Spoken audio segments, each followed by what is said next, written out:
interesting stat too. Shouldn't be too important for supports, but yeah, SMX with a glowering recommendation here for any future employers, like, oh, a very impressive KDA there on your resume. Yeah, and I do think that for Team Freedom, Collusion, it is. He's the highest KDA of the team, the entire team. Right. And then he's also the highest support KDA in North America. And I just want to echo something that Dread talked about before. This is a fairly new support player. Both he and Buds are new, switching at the exact same time, and both of them are here. So they have worked very hard to get to this point and to be able to represent North America at the HGC Finals. Do you feel like someone who's swapped from something like a damage dealer role, or any other role in fact, and then onto support, gives them a more well-rounded kind of view of the game as a whole, especially at this level of play? I mean, from my point of view, I would argue, I personally think that warriors and supports naturally have to have a different kind of paradigm and approach to the game to be successful, and their thought processes are more alike than range to every other, any damage dealer to every other. So ultimately, if you're going from a damage dealer to one of those roles, that is, the thought process adjustment is absolutely insane. But to go from the warrior to support, I think is still impressive because the playstyle is very different, but your thought process is enabling your team to kill the opponents, right? It's still very much the same goal ultimately. That being said, as a guy who did make the same transition Collusion did, it is still really, really hard to go from warrior to learn supports. All right, let's find out where we're going to be going next, as our second battleground will reveal itself, or a certain team will reveal it, and it will be Team Freedom revealing Towers of Doom, our first Towers of Doom in the tournament. It is, I believe, the first Towers of Doom. And also, this is Team Freedom's one of their go-to maps for North America. It makes me, you know, happy to see them bust this one out against a team like Fnatic, but also it accents macro so very effectively. And we just saw what the triple Cobra and Sky Temple could do. It's only greater on a map like Towers. This has been one of the more recent Battleground bans for Fnatic in the past, but with it being up, seems like a prime choice for Team Freedom to take us to, especially, I am especially happy to see that Team Freedom has opted in for the Battleground choice. There are so many Battlegrounds that Fnatic is good on, and obviously, it's pretty much every single Battleground because they are Team Fnatic. But this at least lets Freedom go, it's like a second chance at being able to take a game off of Fnatic at least to go into their second best map. Okay, game number 2 here. Fnatic currently leads 1-0 against Team Freedom as we get into the picks and bans. Nothing changed with the first bans here for Fnatic. Tassadar once again, they've been doing a lot of Abathur second bans as well. That means that if Team Freedom wants that Abathur, they'll have to pick it up early. And that would be quite unique so far in terms of what we've seen in this tournament. Team Freedom will either first pick or first ban Ariel from the looks of it. And now it's no different. We're going to see Schwimpy picking up the Genji on a map like Towers of Doom, very effective in rotations and transitions. Or, yeah, he's going to keep sticking with it. And so I'm going to assume that Fnatic is going to prioritize the globals equally here as well. They're just going to do exactly rinse and repeat cookie cutter compositions until Freedom brings the fight effectively. So the cool thing about this is that Fnatic's success so far from the first Battleground is twofold. First of all, they've won, which is nice. They will be able to advance to BlizzCon and so on. But they've also not really shown anything special. Now, you may wonder, oh, you know, we see a lot of the same comps. What special could you really do? But there is. Just remember, BlizzCon 2016, Rewind, against MVP Black in the semifinals, suddenly busting out ETC, Medivh, and Tyrande. Portal in Power Slide the ETC with the Lunar Flare follow-up from Tyrande. We had not yet seen that from them until the very semi-finals. So for sure Fnatic is holding back strats, and for sure they have not yet had to show any of that so far. We know they have a very successful Genji, and we know they're very successful with the globals.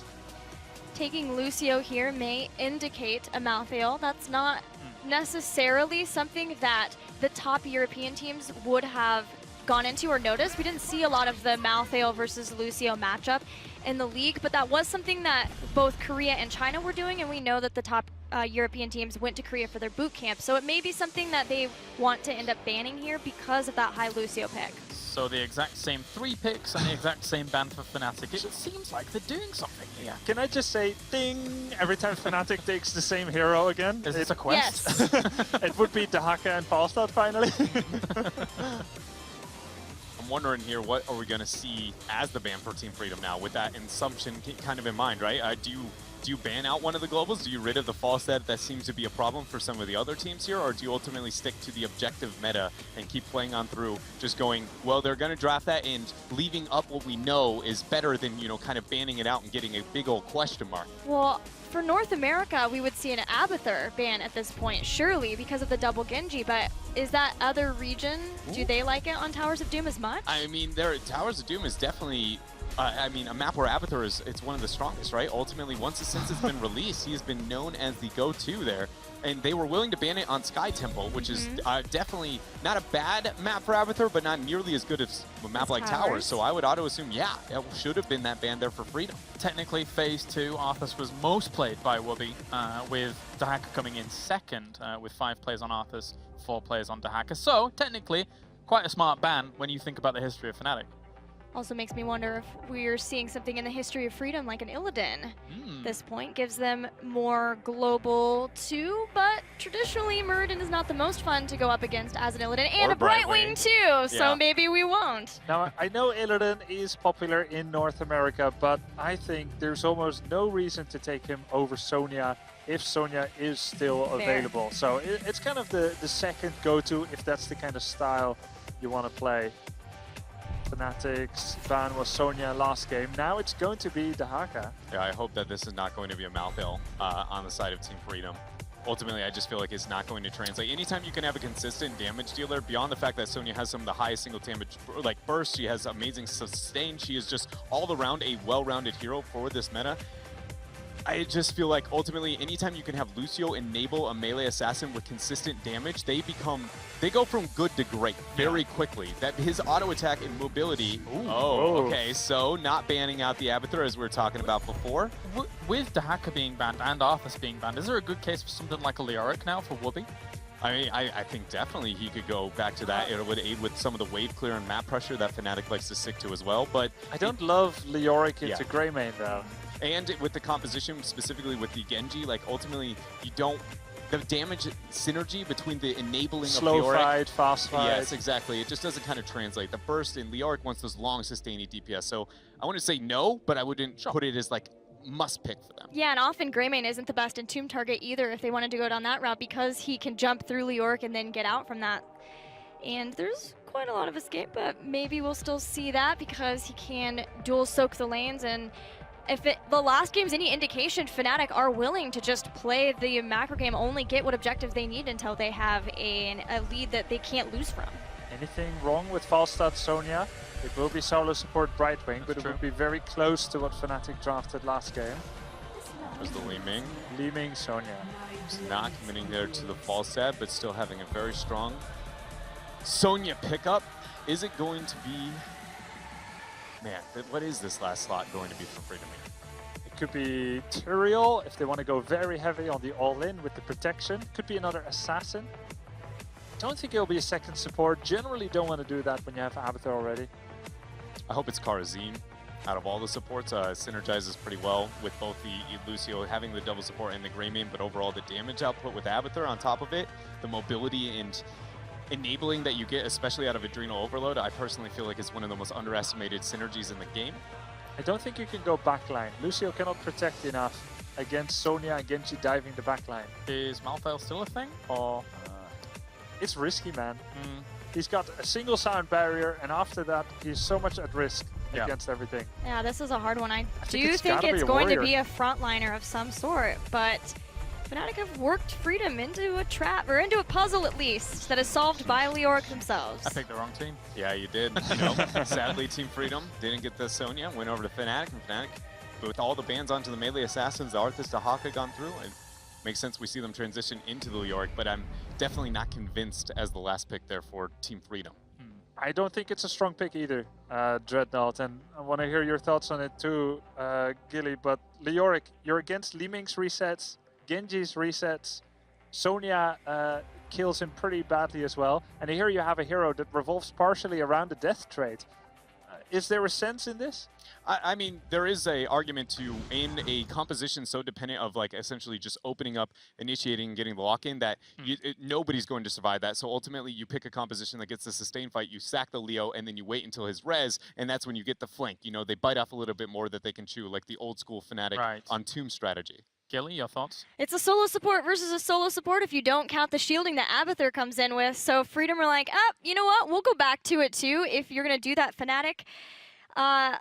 It's really hard for Team Freedom here. The Leoric doesn't really suit them. It doesn't feel like them. They've played it before, but how long it took for them to pick that, I don't think it was a first choice by any means. So it still feels in Fnatic's favor despite the battleground. So while we couldn't figure out the conundrum, it feels to you guys like they also had a hard time at the end. Yes, definitely. I mean, we'd be happy to be wrong, right? Of course. But yeah. we don't exactly see it yet. Yeah, but I mean, just looking at the trend of Leoric play from them across the board has been very limited. It's macro focus, which is not their go-to. Just everything about this does not play into the innovation of Freedom or the past history of Freedom. All right, let's see if they can turn it around here in this best of 3 to qualify on to BlizzCon. Of course, if they do lose here, they will still have a second chance in the group. Time to head over to Kaldor and Trixler for all the action. Fnatic has a chance here to make it to BlizzCon in Anaheim next week if they get the win here. But of course, on the other side, Team Freedom, if they can get their own win, can tie up the series. Kaldor, what do you think here between the two comps? I'm also a little bit baffled by the last pick here. I'm always a big fan of Leoric being played, but I don't really feel that he actually fits into the comp, so I'm curious to see what Q is going to do with the hero, because right now... When Kaldor says a hero doesn't fit Leo, you know something's going wrong here. I'm not fanboying him that hard. Vala is still my number 1, okay? But yeah, overall, I'm curious to see what Cure is going to do with him, because they obviously have a plan. I don't see it yet, but I'm happy to see what exactly the idea was here. Very curious myself to see how it's going to work out. Again, the Genji continues to be a 100% win rate here for Schwempy. Now, will he be able to pull it off? Well, let's find out as we move into Towers of Doom. This is a battleground that Fnatic in the past has done very well on. In fact, it's top 3 in their map choices whenever they want to earn a victory. Can Team Freedom snatch away a win, though? Let's find out as we move into the map. And of course, at this point, Fnatic has the lead in the best of 3 series with the 1-0. To the left side, though, we have Team Freedom, the NA team with Collusion on Lucio. Zagrag on ETC for that frontline. Cure is going to play Leoric. Dansky once again on Greymane, and Nazmaz on Abathur, which can always be the X factor in a composition.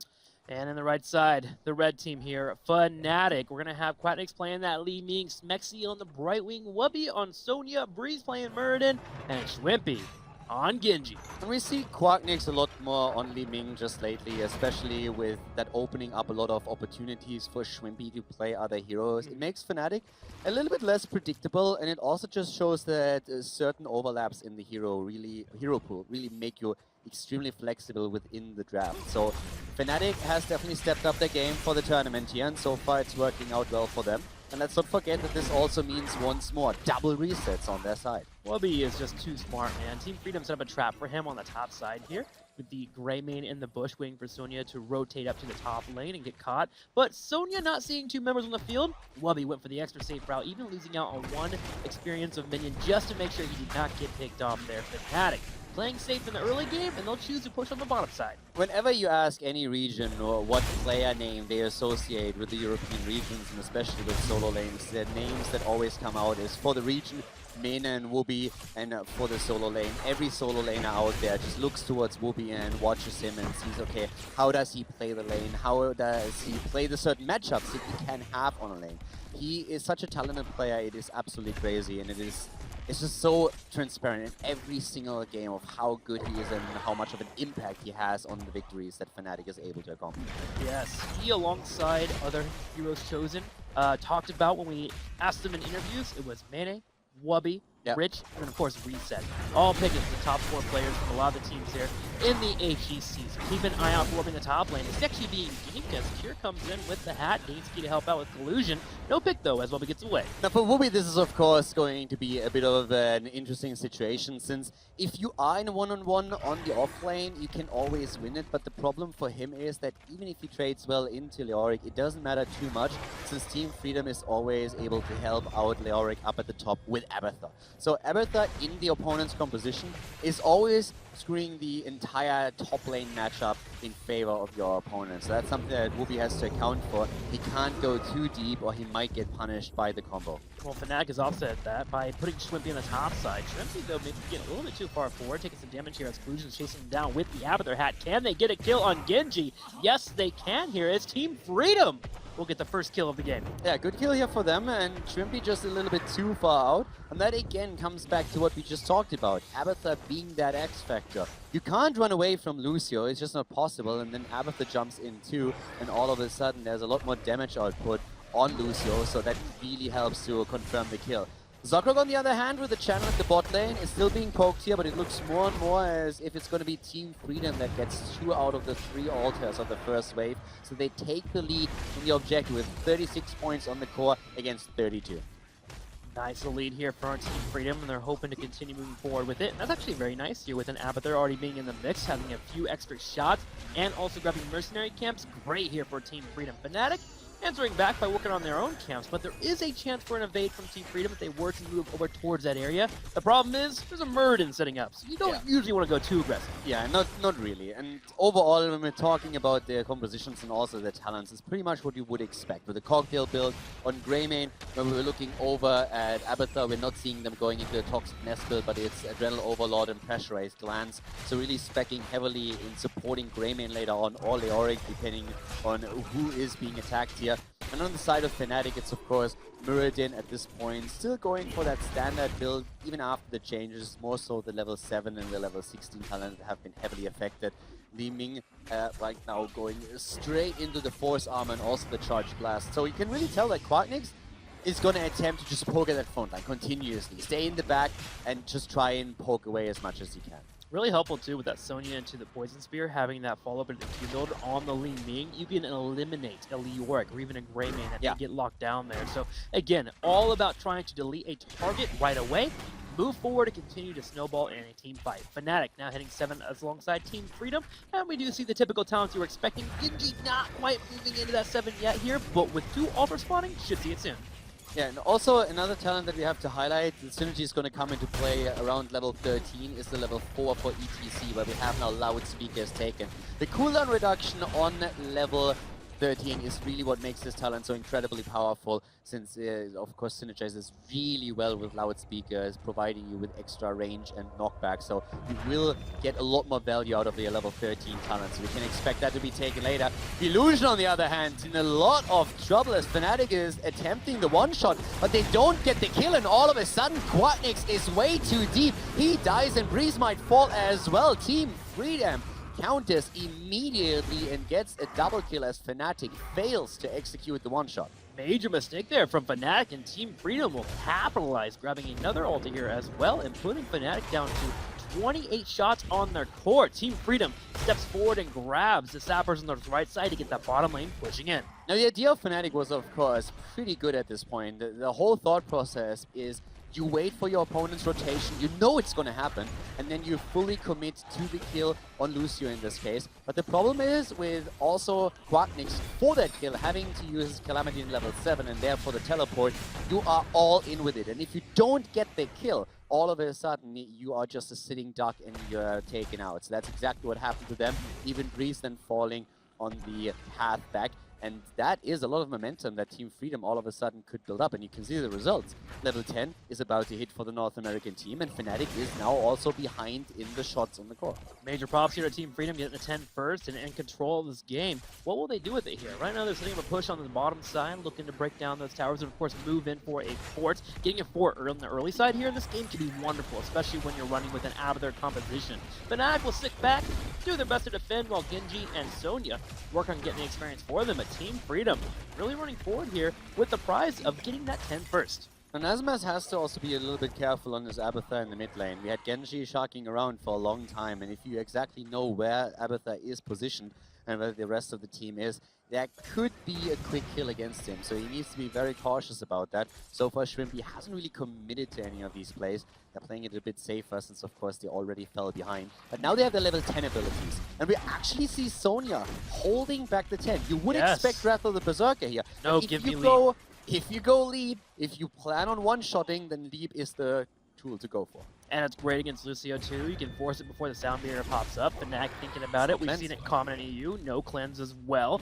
Will Fnatic go for the leap here? The more I think about it, the more I want to hear from Wubby. I mean, you can definitely do it. If the idea is the one-shot as they tried to execute just 2 minutes ago, then Leap is already providing here. You can engage with Leap or with Muradin. You have a lot of stun locks against the target. Then you can go in with Li Ming and Genji. There's a lot of potential for it, and we're going to find out soon. Loving how Collusion is playing here. He identifies that the Heroic has not picked it. Here it is, the leap hops in, they jump on in. Wubby going for the fight. Emerald Wind to separate Team Freedom. Shrimpy is going for the Dyson, but Greymane is down. So is Genji, though. Shrimpy is providing the he's providing the damage for the kill, but in the end he falls as well. Nazmas is about to lose the copy on the other hand, but the fight is still raging on. Collusion in the meantime, though, has succeeded in channeling through the altar, and that puts Fnatic down to 24 hit points on the core, whereas Team Freedom still holds on to 32, but Breeze wants another kill. He jumps in deep. Has a stun ready, Breeze on the right side. Zugrug is killing for his teammates, will be able to force Fnatic to back up. And again, before that fight broke out, I want to shout out to Collusion. He changed his playstyle moving into that altar. He's been pretty far forward with that Lucio, to a point where I was wondering if Fnatic would try to punish it. But the moment that he realized that Sonya had not picked her Heroic, he played much safer. He had him in the background where you have to hang out and make sure not to get picked off. Team Freedom won that team fight because Collusion changed up his playstyle. And they also won it because they were able to take out Genji just before Shumi could get too much value out of his ult. Because if they don't kill Genji in that moment, way more heroes than only Greymane will fall. And that is just going to trigger a snowball, since Fnatic is of course going to be able, after each kill, to capitalize on the resets for Genji and Li Ming. At this point, for Team Freedom, they need to make sure that they play around that one-shot potential that Fnatic now has with Leap. But Leap is up once again, so there's always that potential follow-up or even the initiation by Sonya. And once the resets kick in, Fnatic can try and clear the entire team. So the threat potential that Fnatic currently has is immense. Team Freedom, though, if they can weather the storm for 1 or 2 more fights, they can really continue to move forward with this map, especially with Abathur being in the side lanes, constantly pushing in. They'll eventually put down those forts to lower and lower health, especially with Team Freedom on the bottom side, already breaking one down. One of the main reasons why Fnatic is currently playing this cautious is they don't want to engage into a fight against the level 13 talent, why they don't have it on their own. Also keep in mind that Sonya, of course, is going to really scale very well into the late game once that she gets more and more defensive tools that keep her alive in these fights. With Fnatic only holding on to Brightwing as a support, this is something they have to consider here. But now they are level 13, and they are going to look for a fight again. And Team Freedom is looking for that fight. The power slide in, Wubby jumps in with the leap. Here comes Swimpy with the Dragon Blade. He'll catch Greymane, looking for another target on the left side here. He is shredding through Zugrug. Li Ming, however, gets picked up with Nazmus. Jump in the back line. Gets the counter kill here, so once again we're talking about a 1-for-1. Fnatic still looking for potential second kill. Nice dodge, the power slide not hitting anything. ETC is moving down, but here comes Breeze jumping in for the stun. They're trying to go for Collusion. The mosh pit hits 2. There's not enough damage to capitalize on it, but it might just have saved Lucio. No, it doesn't, as Genji chases him down and takes him apart. Schwempy looking for another target, jumping on top of Kira here, will be able to finish that kill as well, and Schwempy stays alive thanks to Smexy, and Fnatic fights back here, grabs the altar, and here is a random mule. Oh, the mana mule. I absolutely love it. StarCraft 2 throwbacks right there. But yeah, that was actually really well done on both sides. First of all, what I really liked was that immediate counter kill against Li Ming. Of course, Team Freedom realizing what's going on here, and the value they get out of the Li Ming kill is great because it really just limits the amount of resets Fnatic can get. But at the same time, Fnatic just not giving up and utilizing the new Muradin for another kill. Dainsky nearly falling here now. 2 barely gets away. Wubby is a bit low, but they're already turning around against Cure on his Leoric. Cure with the March of the Black King will stay alive, but does get low. They're chasing, looking for Breeze, who is low on mana. He'll be able to jump away thanks to the Dwarf Toss, but Team Freedom realizes that Fnatic isn't in a spot to team fight. Can move forward and grab the Sabers, and they will do so. And do remember, they still have the 4 on the bottom side. These will threaten 3 points to the core. Exactly, the bell tower at the bot lane is still firmly in the hands of Team Freedom. And Fnatic, of course, has to also play around the cooldown on Leap, and that is another problem for them. Especially since Team Freedom is now moving farther and farther towards level 16, and once they hit that, they will, for quite a big window of time, again hold on to a talent advantage. And they might be able to use that to drop another bell tower. So Fnatic needs to be cautious here. It's also the reason why they split Sonya to the mid lane, trying to make sure that someone gathers experience on the off lanes. She is grabbing that experience to move towards 16. Team Freedom will just now hit it. They've pushed in the bottom lane as much as they can and will be forced to retreat, as they can't really do too much here. But you can leave your tank in that area. And Zugrug floating around with Dansky, making sure it's protected so they can get the value out of Mule. Yeah, at this point, Fnatic is pretty much in recovery mode. Ever since that one attempt to one-shot Lucio failed and they lost 2 heroes on the way back and a lot of experience, they've been trying to recover. Make sure that you close the experience gap. On 13 to 13 talents, they start fighting. Once they fall behind again, after Team Freedom reaches 16, they play more passive, and they are trying to now, of course, repeat the same process. It's 16 versus 16, so let's start fighting again, and let's try to reclaim that bell tower. So with now 3 altars on the map, this is the moment where Fnatic has to show up. I think they have to contest the top and left, top right. They can't go to the bottom side. They have no place to anchor back to. And yes, they're deciding the top left and the top right is their best chance here to grab 2 of the altars. Right wing will start the channel in the top right corner, and Breeze is delaying. Still interrupts here at the bot lane, as we're seeing now 2 moving in, even 3. They want Leoric, and they are going to get that kill. Leo is about to fall, and the altar is going to get channeled through. But in the meantime, Team Freedom has taken top left, 19 points on the core of Fnatic right now. Still, a quick turnaround there from Fnatic. Nice play by them, 23 to 16. And the camp went through the bot lane as well. So with the Pumpkin camp now also delivering another additional 3 shots to Fnatic's cores. We're talking about, as you said, 23 to 16. Boss.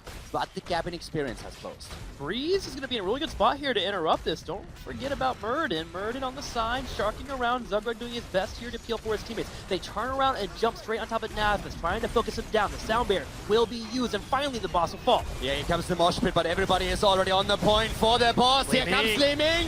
The reset's not hitting as Genji falls at the 5 versus 4 in favor of Team Freedom. Fnatic is still fighting for it, but they're a bit too late. Brightwing dies, and that is shot after shot fired against Fnatic's core. Breeze attempting to retreat and somehow save himself, but Team Freedom, they want the triple, and they get it. Team Freedom is doing a wonderful job of trying to weather the storm that's coming in from Fnatic for these all-in engages. The sound barrier, collusion in the back left. Zugrug finds a target in the top right corner with the mosh pit. Platnix doesn't have the mana to go for an all-in play, so he sits on the side and pokes, but Dansky, he jumps in and pushes him away from the fight, which allows Zugrug to step forward, face melt, and grab the boss. One of the really big things here was once again the sound barrier that we saw from Lucio. Not only did it hit at the perfect time as the fight started, it also kept the copy alive.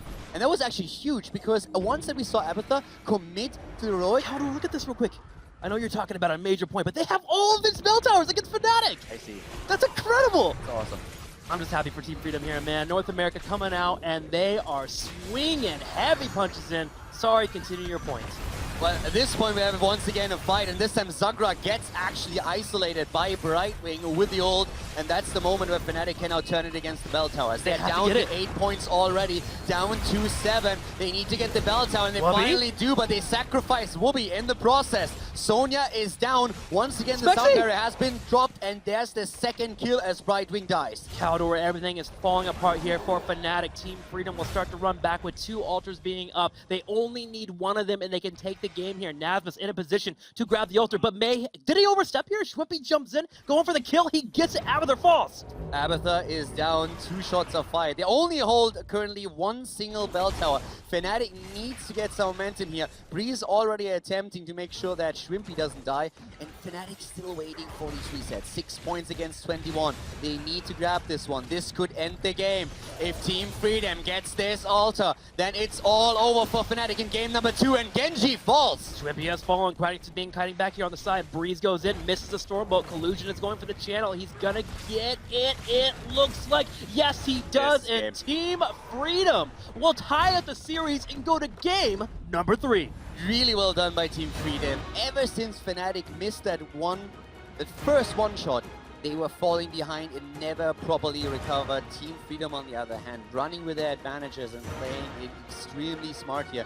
And I have to come back to Lucio, who dropped this amazing sound barrier that at the boss fight kept the Abathur copy alive. Because once Abathur used his ult, we immediately saw Breeze and the rest of Fnatic jump on it, try to eliminate it, and they never could. So that allowed Nasmas with a Grey Name copy to do damage throughout the fight. If that doesn't happen, then I don't think there's a way they win that battle. Exciting game there for Team Freedom. They'll get the victory and go to a game number 3. Let's hear from our analyst about the match. Seems like they had a very clear strategy and it won out. That's right, even I clapped at the end of that one. That was some crazy stuff. Team Freedom defeating Fnatic on a pretty damn good map for Team Fnatic. Yeah, they're bringing in some more NA strategy with the Abathur on Towers of Doom. You get the Mule, you keep the one healed up, you force everyone down to defend the Sappers, and you slow siege down the other 2 forts. And then once you win a single team fight, you take them all. It's happened several times in North America. Yeah.